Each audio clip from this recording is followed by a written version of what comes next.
It's like John Wick 3 and The Punisher came together, had a baby, made a TV special, and that's pretty much what we got with Punisher One Last Kill. And there will be spoilers for this because it's kind of hard to talk about because it's only a 45-minute like TV special. So I kind of got to break it down and talk to you guys about it. Now, before I get into spoilers, I will just say, if you just like Punisher killing people, you're going to enjoy the special. But if you wanted a little more, a little something in depth, a little more, you're not really going to get that here. Now, I will be going into spoilers. That was just a quick overview of it, if you should watch it or not. If you don't want spoilers, then I'd probably click away. So it kind of starts off, we're getting Punisher, right? Probably for the first 15 or 20 minutes, and this is kind of a complaint of mine, dealing with his PTSD, dealing with flashbacks, dealing with everything going on, and I get it. That is part of his character. It makes sense. It ties into it. But when I'm looking at the timer, and I'm like, we've got a 45, 50-minute special, and half of it is flashbacks from his trauma. We've seen some of this before. We've seen some of it in like Daredevil and the Punisher series in the past. Like, we know Frank Castle has PTSD.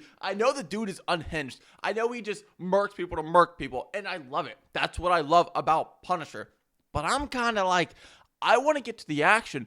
I want to see him killing some of these people. I want to see guns to the head, bullets flying. I want to see him swinging metal baseball bats and lead pipes, beating people in. That's what I want from my Punisher special. And we did get that later on. We did get cool stuff like that later on, probably for the last 20, 25 minutes maybe. And it was great. But the first half, I was like, yo, I really hope we get into this action soon because I'm dying to see what's going on. That's what I want from my Punisher specials. And initially the setup, how I said it's kind of like John Wick and the Punisher had a baby and made a TV special. So Frank Castle in the past killed like some type of mob boss. Their entire family, all except for one. One was left alive, and apparently she has a vendetta out against him and puts a bounty on his head and is like, good luck, because at this time, like 6:47 p.m., your location will be dropped, and everyone will be coming for your head, Frank, because they want that bounty. And I was like, oh, I've seen this before in John Wick. I loved it there. Not saying they can't do it again. I was like, I loved it there. Let's see how it goes. And that's when, like,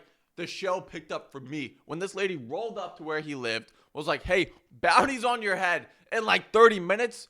Good luck, gang. And she wheelchaired away because she's in a wheelchair and all that stuff because he probably like beat her and everything like that. Classic Frank. Hey, what am I going to say, dude? We've all been there. At least him, he's been there, not me personally.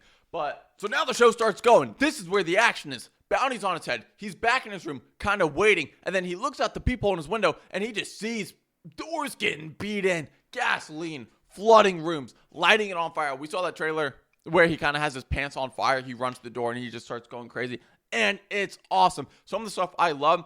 Every gun he picks up isn't fully loaded and has unlimited ammo, right? And this may seem small, but he has to reload guns. Some guns he picks up doesn't have ammo. Some guns he picks up only has a few shots in it. It adds a variety and it keeps attention high throughout the show for me because he does get hit with baseball bats. He does get hit with lead pipes. He does have bullets graze him. It's not like he's utterly invincible, right? And of course they make it seem like that slightly in the show. He's not taking headshots to the dome with like AK-47s and still living, but he is getting beat with bats and it does hurt. He does bleed. He does have like bullet scratches on him from the fights, and I like that. I don't like it when action movies and shows are so crazy and over the top and the main character in it never gets hit, never gets wounded. Bullets don't hit him despite flying at him the whole time. No, he's getting grazed by bullets. He's getting stabbed with stuff. He's getting beat over the head.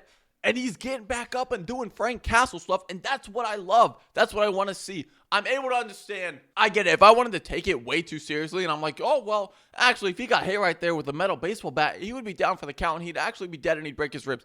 I overlook that stuff when it comes. And I knew that coming into this. Now, if he started taking bullets to the head and to the heart, then I'm like, that's way out of proportion here. Especially for the Punisher, he would be cooked. But I feel like they keep it at a nice pace. Bullets graze him, he gets beat, he gets stabbed, he bleeds, and it's a really good time. And it feels like Marvel didn't really kind of stay away too much from like the blood. Like they let people bleed out. They let people's necks get cut, blood gushes out. Because I was concerned like how PG-13 are they going to make this TV MA Punisher series? And you know what? I didn't have any complaints in the violence or blood department. I thought it was pretty good where it felt like there was blood. It didn't feel like they overdid it and just gushed everywhere and filled like floors with blood.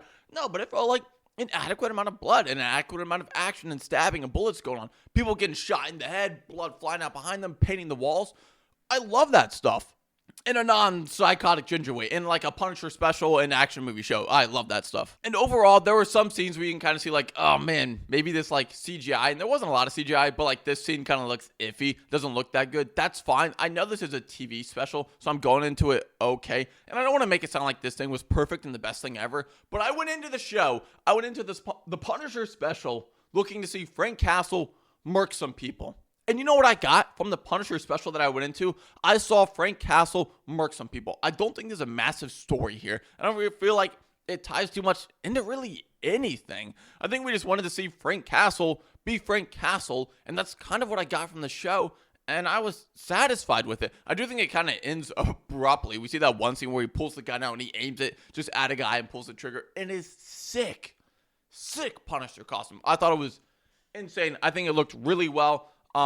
If you wanted me to give it a rating on a scale of 1 to 10, I'd probably be around a 7. And I could see people giving it a 6 for the reason that they wanted the action to start sooner, and we're just seeing a bunch of PTSD and stuff. And we've seen that in the past with Frank. We know he has it. We know that he has trauma. We know he talks to voices in his head and does what he does because of why he does it and his family and everything. And I get that. And I don't know if this really ties into Spider-Man Brand New Day. Maybe it will, and we'll see why Frank is doing his Punisher stuff again. Maybe this is why that's happening and it ties into Spider-Man Brand New Day. I guess we'll see when the movie comes out. You can let me know your thoughts on that in the comments down below. But let me know what you thought of the Punisher special. Again, nothing crazy. I don't feel like you're missing much, but I feel like if you like the Punisher and you want to see him murk some people, then you're going to have a good time with the Punisher special on Disney+.